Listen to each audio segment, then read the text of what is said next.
গ্রামের বাইরে একটা বিশাল বিল। লোকেরা বলে সূর্য ডোবার পর ওই বিলে জল নয়, আত্মা নড়ে।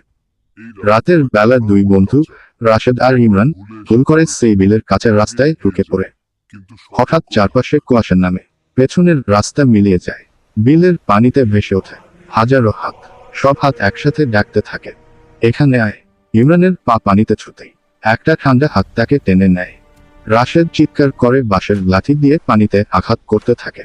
হঠাৎ পানির মাঝখান থেকে উঠে আসে একটা বিকৃত মুখ, চোখ নেই, মুখ ফাটা। ভূত চেঁচিয়ে বলে, এই বিল আমাদের, জীবিত কেউ ফিরবে না।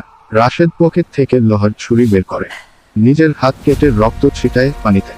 ভূতের আত্মচিৎকারে বিল কেঁপে ওঠে। ইমরানকে টেনে তুলে দুজন দৌড় দেয়। পেছনে শোনা যায় পানির ছলাচ্ছল আর ভূতের গর্জন। হঠাৎ ভোরের আজান, কুয়াশা কাটে, দুজন পড়ে থাকে বিলের ধারে, জীবিত। কিন্তু আজও রাশেদের হাতে সেই কাটার দাগ আছে। আর রাতে ঘুমালে বিল থেকে ভেসে আসে ফিসফিস, আমরা তোকে ছেড়ে দেইনি।